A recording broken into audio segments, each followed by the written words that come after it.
Assalamualaikum warahmatullahi wabarakatuh.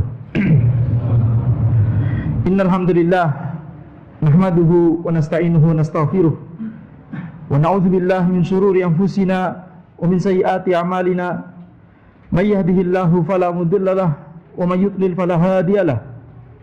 Wa asyhadu an la ilaha illallah wahdahu la syarika lahu wa asyhadu anna Muhammadan abduhu wa rasuluh. Allahumma shalli wa sallim ala sayyidina Muhammad wa ala alihi wa sahbihi ajma'in. Amma ba'd. Kita lanjutkan pembahasan dari kitab Al-Arba'in An-Nawawiyah wa Tatimmatul Khamsin, di mana kita sampai pada hadis yang ke berapa? Ke-14. An Ibnu Mas'ud radhiyallahu anhu qala Rasulullah sallallahu alaihi wasallam la yahillu damu imri'in muslim yashhadu an la ilaha illallah wa anni rasulullah illa bi ihda thalath. Dari Ibnu Mas'ud radhiyallahu anhu dari Nabi Muhammad sallallahu alaihi wasallam, beliau bersabda, tidak halal darah seorang muslim yang bersaksi bahwa tidak ada Tuhan yang berhak diibadahi kecuali Allah Subhanahu wa taala, dan bersaksi bahwa aku adalah Rasulullah, utusan Allah, kecuali dengan tiga hal. Ats-tsaibuz zani wan nafsu bin nafsi wat tariku lidini al mufariqu lil jamaah, yaitu orang yang sudah menikah kemudian melakukan zina, kemudian nyawa dengan nyawa, dan yang ketiga adalah orang yang keluar dari agamanya dan memecah belah jamaah. Baik. Hadis ini adalah hadis yang menjelaskan kepada kita bahwa hukum asal dari darah seorang muslim yang bersaksi bahwa tidak ada Tuhan yang berhak diibadahi kecuali Allah dan bahwa Muhammad adalah Rasulullah, hukum asalnya adalah darah tersebut itu haram, tidak boleh ditumpahkan tanpa hak. Ini maksud dari la yahillu damu imri'in muslim, tidak halal darah seorang muslim. Maksudnya adalah tidak halal untuk ditumpahkan. Adapun hukum meminumnya misalkan, itu bukan yang dimaksud. Tidak halal darah seorang muslim, ini tidak halal meminumnya, bukan itu yang dimaksud. Baik. Yani la yahillu damu imri'in muslim maksudnya adalah tidak halal untuk ditumpahkan darah seorang muslim kecuali dengan tiga hal. Maka di sini kita mendapatkan kesimpulan ada beberapa hal yang bisa membuat seseorang itu dibunuh dengan hak. Oleh siapa? Oleh ulil amri. Ini catatan yang penting sekali untuk disebutkan di sini. Yang melakukan hukuman tersebut itu adalah ulil amri, bukan sebarang orang. Maka yang pertama yang disebutkan oleh Nabi Muhammad SAW, ats-tsaibuz zani, yaitu orang yang sudah menikah kemudian melakukan zina. Maka tidak diragukan lagi, zina itu adalah dosa besar. Dan definisi dosa besar itu adalah dosa yang ada hukuman khususnya di dunia ataupun di akhirat, atau keduanya. Ini definisi dari dosa besar. Sebuah dosa yang ada hukuman khususnya di dunia atau di akhirat atau keduanya. Ini adalah definisi dosa besar. Dan zina adalah salah satu dosa besar, ya, karena misalkan di dunia Allah Subhanahu wa taala telah menetapkan hukuman had untuk orang yang melakukan zina, dan inilah yang disebut di hadis ini. Salah satu dalil yang menunjukkan bahwa adanya hukuman had untuk zina itu adalah hadis ini. Salah satu dalil yang membuat kita menyimpulkan bahwa zina adalah dosa besar adalah hadis ini. Ya, karena adanya ancaman boleh untuk ditumpahkan darahnya bagi orang yang melakukan zina. Baik. Orang yang melakukan zina ada dua kategori. Apakah dia orang merdeka ataupun budak? Tapi mungkin budak tidak perlu kita bahas, karena alhamdulillah di zaman ini sudah tidak ada perbudakan. Adapun orang yang merdeka maka terbagi menjadi dua. Orang merdeka terbagi lagi menjadi dua, yaitu muhsan dan ghair muhsan. Muhsan dan ghair muhsan. Muhsan definisi mudahnya, karena kalau definisi yang detail, yang dakik itu nanti dibahas di majelis fikih saja insyaallah. Tapi secara umum, ya, muhsan itu adalah orang yang telah menikah dengan nikah yang sahih. Orang yang telah menikah. Jadi ketika seseorang tersebut sudah menikah, maka nanti hukumannya berbeda kalau dia berzina dibandingkan dengan orang yang ghair muhsan, yang belum pernah menikah. Ketika dia berzina, nanti hukumannya berbeda. Bagi yang sudah menikah, itulah yang disebut dengan al-muhsan. Itulah yang disebut dengan, di hadis tersebut, ats-tsayyib. Ya, di hadis tersebut disebut ats-tsayyibuz zani. Ats-tsayyib yaitu orang yang sudah menikah kemudian dia berzina. Nah, ini hukumannya adalah dirajam. Hukumannya adalah dirajam. Dengan batu yang dilempari batu, dengan batu yang tidak terlalu besar dan tidak terlalu kecil, sampai meninggal dunia, disaksikan oleh orang-orang. Ya, ini dalam rangka untuk memberikan pelajaran, memberikan yakni peringatan kepada orang-orang lain agar tidak melakukan hal tersebut juga. Maka dengan batu yang tidak besar, tidak kecil, kalau terlalu besar maka langsung selesai, betul tidak? Tidak ada pelajaran yang bisa dilihat oleh orang yang terlambat datang, oh sudah meninggal dunia, gitu ya, nggak ada pelajaran. Kalau terlalu kecil maka sampai meninggal dunia, terlalu kecil kelamaan, kasihan yang dirajam. Maka ketika seseorang itu sudah menikah kemudian berzina, maka hukumannya adalah rajam, baik yang laki-laki ataupun yang perempuan. Baik yang laki-laki atau yang perempuan. Dan yang melakukan adalah ulil amri. Dan seseorang itu terbukti bahwa dia itu berzina bisa dengan pengakuannya sendiri. Seperti yang terjadi di zaman Nabi Muhammad SAW pada sahabat Ma'is bin Malik radhiyallahu anhu. Ketika beliau Ma'is menuju kepada Nabi Muhammad SAW, kemudian beliau mengatakan bahwa beliau berzina. Tidak diindahkan oleh Nabi Muhammad SAW. Kemudian beliau mengatakan sekali lagi, sampai yang keempat kali. Maka baru kemudian Nabi Muhammad SAW itu ya di dalam keempat kali tersebut, salah satu diantaranya Nabi Muhammad SAW sampai bertanya, apakah engkau yakni gila, punya penyakit gila? Dijawab tidak. Kemudian Nabi Muhammad SAW meminta sahabat yang lain untuk dicium apakah ada bau khamr. Tidak ada. Kemudian Nabi SAW mengirimkan utusan kepada kabilahnya Ma'is, ditanyakan apakah orang ini ada penyakit gila. Tidak ada. Setelah tidak ada syubhat, memang beneran ini pengakuan dari sahabat tersebut, maka kemudian diterapkan hukum rajam ya kepada sahabat tersebut. Maka ini kita lihat, yakni ini bisa terjadi di kalangan para sahabat, akan tapi kebaikan mereka jauh lebih banyak daripada keburukan mereka. Kebaikannya jauh lebih banyak daripada dosa yang mereka lakukan. Dan ketika mereka berdosa, kita lihat Ma'is sendiri yang menuju kepada Nabi Muhammad SAW untuk yakni beliau bertaubat. Ini karena beliau bertaubat, kemudian beliau sendiri yang mengaku kepada Nabi Muhammad SAW. Jadi ini cara pertama ulil amri bisa menetapkan hukum rajam, yaitu ketika orang yang berzina tersebut mengaku. Cara yang kedua adalah ketika disaksikan oleh yakni 4 orang laki-laki yang menyaksikan bahwa timba masuk ke dalam sumur. Kalau cuma melihat bahwa ini laki-laki sama perempuan masuk ke dalam satu kamar yang sama, tidak cukup. Harus 4 orang laki-laki tersebut melihat timba masuk ke dalam sumur. Ya, sudah paham? Tidak perlu anak perjelas. Baik. Nah, maka Syekhul Islam Ibnu Taimiyah rahimahullah mengatakan hampir atau bahkan tidak ada sama sekali hukuman rajam ditetapkan karena adanya alasan ini. Karena yakni adanya kesaksian dari 4 orang yang melihat timba ke dalam sumur tersebut. Ini susah sekali. Ya, ini susah sekali. Yani itu di zaman beliau, tapi kita tidak tahu apa yang akan terjadi ke depannya, begitu ya. Jadi intinya adalah, maksudnya adalah metode ini sangat susah sekali untuk menetapkan adanya zina antara seseorang dengan seorang yang lain. Yang terjadi di zaman Nabi Muhammad SAW, kisahnya Ma'is, kemudian ada kasus yang lain lagi, itu adalah pengakuan.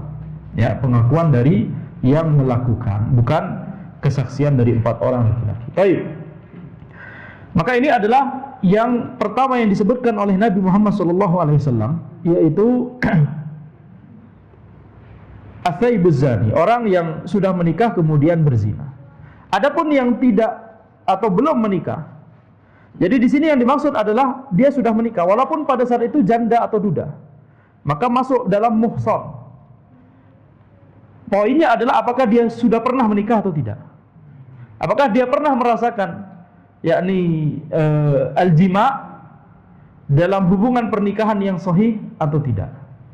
Kalau sudah pernah, maka kemudian melakukan zina, maka kemudian dirajam. Walaupun pada saat itu dia kondisinya janda atau duda, ya. Selama waktu itu pernah menikah, maka ini statusnya muhsan. Adapun kalau belum pernah menikah, kemudian berzina, maka hukumannya adalah 100 kali dicambuk. Ini hukuman cambuk yang paling banyak yang ada di dalam syariat Islam. Tidak ada perbuatan yang lain yang dikenai hukuman cambuk menyamai yakni orang yang ghairu muhsan yang berzina. Dan itu menunjukkan bahwa besarnya dosa zina di dalam syariat.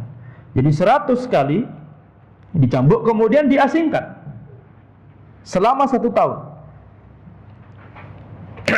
Ya. 100 kali cambukan dan diasingkan selama 1 tahun. Diasingkan kemana? Tidak dijelaskan oleh syariat, oleh dalil, apakah harus ke tempat yang jauh sekali atau cukup jauh atau tidak begitu jauh begitu. Yang penting adalah dia diasingkan dari keluarganya, dari orang-orang, dari kawan-kawannya, bisa ke jarak yang melebihi jarak atau jarak safar atau di bawah jarak safar qasar maksudnya.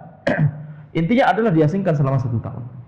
Kalau dia perempuan sama, harus diasingkan juga, tetapi tentunya harus yakni ditemani mahram safarnya kalau perempuan. Jadi tetap harus memperhatikan hukum tersebut. Maka zina kita lihat di sini salah satu dari 3 hal, walaupun tidak hanya 3 hal ini yang kemudian darah seorang muslim itu bisa ditumpahkan. Ini bisa jadi ada kasus-kasus yang lain. Akan tapi di sini di hadis ini Nabi Muhammad SAW menyebutkan 3. Dan ini dalam rangka untuk memudahkan para sahabat belajar, mempelajari syariat. Seringkali Nabi Muhammad SAW menyebutkan yakni poin-poin dalam bentuk poin-poin. Ini 3 poin. Ya, ayatun nifaq salas. Arba'un man kunna fi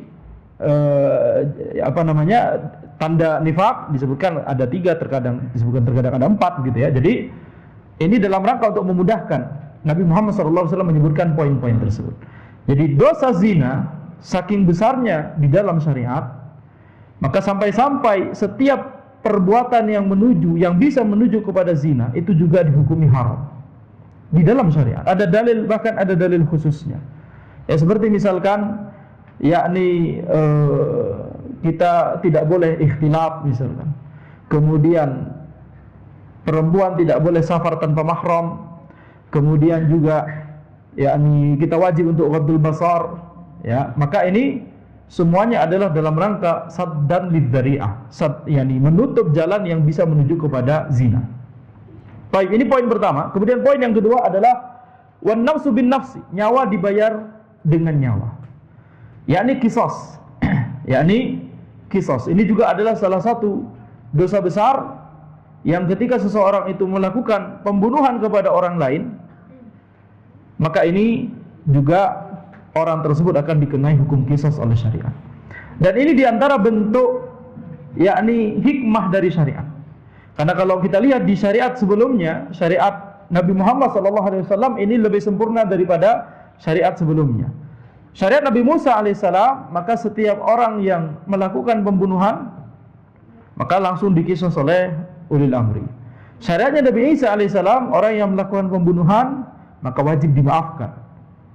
Wajib dimaafkan. Adapun di dalam syariat Nabi Muhammad SAW, maka ulil amri bertanya terlebih dahulu kepada keluarga korban, apakah antum memaafkan atau antum memilih untuk ini dikenakan hukum qisas, dijatuhkan hukum qisas.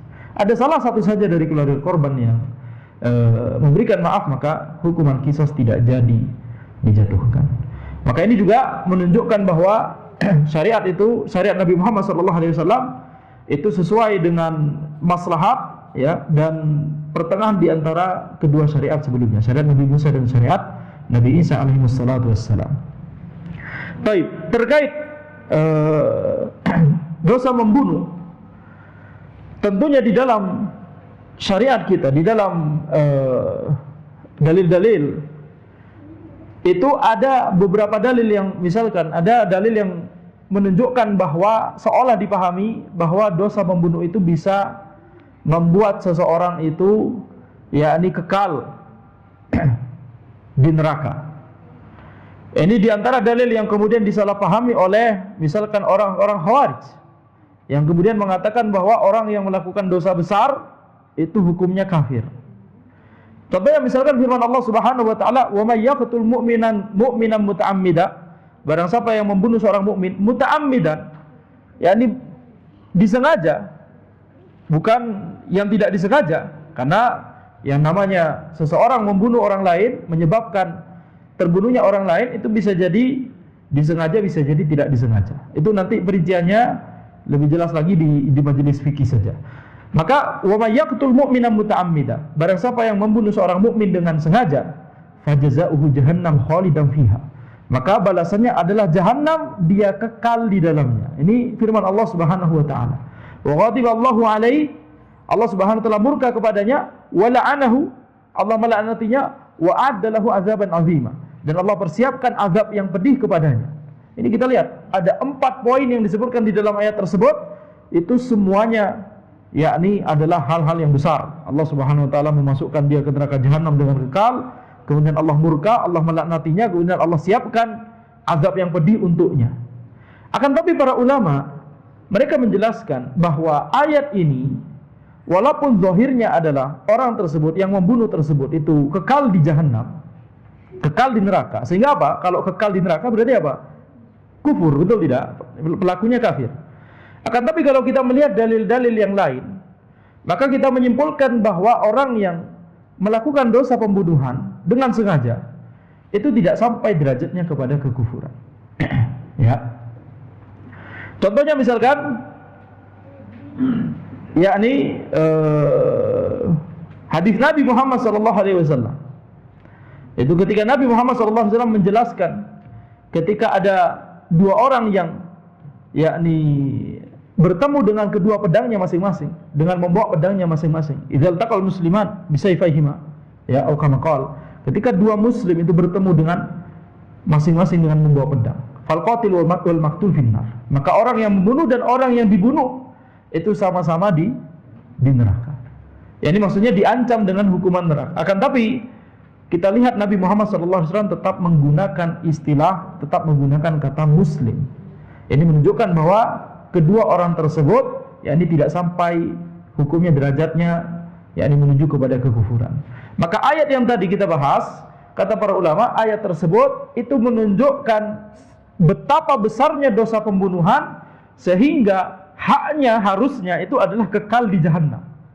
Akan tapi syariat menetapkan bahwa itu tidak sampai yakni kepada derajat tersebut. Allah Subhanahu wa taala tidak memasukkan dosa pembunuhan itu sebagai dosa yang mengkafirkan seseorang, ya, itu didapatkan dari dalil-dalil yang lain. Maka itu mengapa para ulama kemudian menyimpulkan bahwa pembunuhan itu bukan termasuk dosa pembatal keislaman, tidak sampai membuat pelakunya kafir, akan tetapi itu adalah dosa besar. Ya, jadi ayat tersebut menunjukkan yakni sebetapa besarnya dosa pembunuhan, saking besarnya sampai-sampai seharusnya hukumannya itu adalah yang disebutkan di ayat tadi, yaitu kekal di neraka jahanam. Kemudian Allah murka, tentunya Allah murka terhadap pelaku dosa besar. Allah melaknati orang yang melakukan pembunuhan tersebut, dan Allah menyiapkan azab yang pedih kepada orang tersebut. Baik. Kemudian poin yang ketiga yang disebutkan oleh Nabi Muhammad SAW adalah at-tariku lidinihi al-mufariqu lil jamaah. Orang yang meninggalkan atau orang yang keluar agama Islam, keluar dari agama Islam, yakni murtad, al-mufariqu lil jamaah, dan memecah belah jamaah. At-tariku lidini atau murtad Ini bisa disebabkan oleh beberapa sebab. Misalkan dia sendiri yang memproklamirkan bahwa dia pindah agama. Atau yang kedua, dia melakukan sesuatu yang itu termasuk perkara al-ma'lum minad din bid-darurah. Termasuk perkara yang diketahui secara terang benderang di dalam agama Islam bahwa itu hukumnya misalkan haram, tapi kemudian dihalalkan oleh dia. Misalkan zina. Seluruh kaum muslimin, bahkan orang kafir saja tahu, bahwa zina itu hukumnya haram di dalam Islam. Tapi ketika seseorang kemudian mengatakan bahwa zina itu halal, nah, maka ini berbahaya. Ini termasuk perbuatan kekufuran. Ya, menyelisihi sesuatu yang itu termasuk perkara al-ma'lum minad din bid-darurah, termasuk perkara yang diketahui di dalam agama secara terang benderang, ini adalah termasuk yakni perbuatan kekufuran. Berbeda kalau misalkan perkara tersebut tidak diketahui secara terang benderang. Ini maksudnya bisa jadi itu diketahui hanya oleh para ulama atau oleh penuntut ilmu, akan tapi tidak diketahui oleh orang awam bahwa itu hukumnya haram misalkan. Kemudian ada orang awam yang mengatakan, itu boleh saja dilakukan misalkan. Karena dia tidak tahu hukumnya. Maka ini tidak sampai pada derajat kekufuran. Akan tapi kalau misalkan seseorang mengatakan, yakni zina itu halal misalkan, mencuri itu halal, membunuh itu halal misalkan, dia menghalalkan yang haram, atau sebaliknya mengharamkan yang halal, padahal itu jelas-jelas di dalam syariat hukumnya bukan seperti yang dia ucapkan tersebut, maka ini adalah pembatal keislaman. Atau yang ketiga bisa jadi dia melakukan sesuatu yang yakni mencela. Ya, ini termasuk juga, ini termasuk perkara yang terang benderang sebenarnya. Bisa dikategorikan kepada kategori sebelumnya. Orang yang mencela Allah Subhanahu wa taala, orang yang mencela Nabi Muhammad sallallahu alaihi wasallam, orang yang merendahkan Al-Qur'an, ya, misalkan membuang mushaf Al-Qur'an ke tempat najis atau semacamnya, maka ini termasuk perbuatan yang bisa memurtadkan orang tersebut. Ini berbahaya. Maka ulil amri ketika seseorang itu ada yang melakukan hal-hal seperti ini atau dengan jelas-jelas murtad, jelas-jelas memproklamirkan dia pindah agama, maka ulil amri itu memberikan yakni peluang, meminta dia untuk bertaubat, memberikan peluang selama 3 hari. Ya. Dilakukan istitab, diminta untuk bertaubat selama 3 hari. Kalau 3 hari tidak bisa, tidak mau bertaubat juga, maka kemudian baru ulil amri menetapkan yakni hukuman ini, ya, darahnya ditumpahkan. Tapi oleh siapa? Oleh ulil amri. Nah, kalau hukuman yang ada di dalam Islam itu diterapkan oleh suatu negeri, oleh ulil amri di suatu negeri, maka yang akan terjadi adalah yakni keberkahan. Yang akan terjadi adalah keamanan. Yang akan terjadi adalah kestabilan. Orang tidak akan dengan mudahnya membunuh orang lain kalau dia mengetahui hukumannya nanti akan dikisos. Justru pembunuhan itu merajalela. Kenapa? Karena hukum di banyak negeri, bahkan banyak negeri kaum muslimin, itu berpihak kepada pembunuh. Dia sudah membunuh orang lain, setelah kemudian dia ditangkap, kemudian kasihan, masa ini dihukum mati. Jadi kasihan sama pelaku. Akhirnya perbuatan ini kemudian yakni tidak bisa dibendung, akan selalu banyak yakni dosa-dosa pembunuhan yang dilakukan oleh orang-orang. Dosa-dosa pembunuhan secara sengaja. Kenapa? Karena hukumnya tidak seharusnya. Yang seharusnya apa? Yang seharusnya adalah yang ditetapkan oleh Allah Subhanahu wa taala. Itulah hukum yang paling sempurna. Karena itu ditetapkan oleh Allah Subhanahu wa taala yang menciptakan makhluk, yang menciptakan kita semua. Allah Maha mengetahui apa yang hukuman yang paling pantas dan hukuman apa yang bisa mendisiplinkan manusia, ciptaan Allah Subhanahu wa taala. Ya. Jadi itu harusnya jadi hukum positif. Baik, harusnya jadi hukum positif. Jadi ketika seseorang misalkan yakni dia mengetahui atau ulil amri di negeri tersebut menerapkan hukuman rajam bagi orang yang melakukan zina muhsan, maka kemudian hukuman rajam tersebut kemudian bisa disaksikan oleh banyak orang misalkan, maka itu akan memberikan dampak kepada seluruh orang. Tidak akan berani orang-orang berikutnya untuk melakukan zina. Ya. Maka ini yang merupakan kemaslahatan, ini yang merupakan keberkahan. Akan tetapi orang-orang manusia itu banyak yang lalai, manusia itu banyak merasa bahwa yakni hasil pikiran dia itu lebih sempurna daripada syariat Allah Subhanahu wa taala. Maka tentunya yang bisa kita lakukan adalah menasihati. Ya, tidak boleh kita melakukan sendiri hukuman had tersebut. Nah, ini tidak dilakukan oleh ulil amri, ya sudah ana saja yang melakukan. Tidak boleh. Ya, tidak boleh. Ini cara untuk mengingkari kemungkaran itu adalah harus ada koridornya. Dan yang menetapkan hukuman had koridornya adalah itu dilakukan oleh ulil amri, bukan oleh yakni misalkan perseorangan misalkan, ya tidak boleh. Baik, kemudian di sini disebutkan al-mufariqu lil jamaah, memecah belah jamaah. Ini adalah yakni keterangan untuk orang yang keluar dari agama, keterangan untuk orang yang murtad. Yani maksudnya adalah ini satu keterangan. Yani sekedar dia keluar dari agama, sekedar dia keluar dari dinul Islam, itu sama saja dia sudah memecah belah jamaah. Kenapa demikian? Karena biasanya orang tersebut akan kemudian dijadikan contoh oleh orang lain. Kemudian dia akan jadi inspirasi bagi orang lain. Maka ini kemudian disebutkan oleh Nabi Muhammad SAW, wattariku lidinihi al-mufariqu lil jamaah. Orang yang meninggalkan agama, dan kita terjemahkan ada kata dan, akan tapi sebenarnya di dalam hadis tidak ada dannya.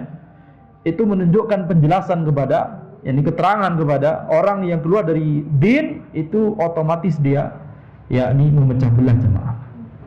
Baik, satu poin lagi sebelum kita azan, kemudian sesi tanya jawab setelah azan. Bagaimana dengan liwat?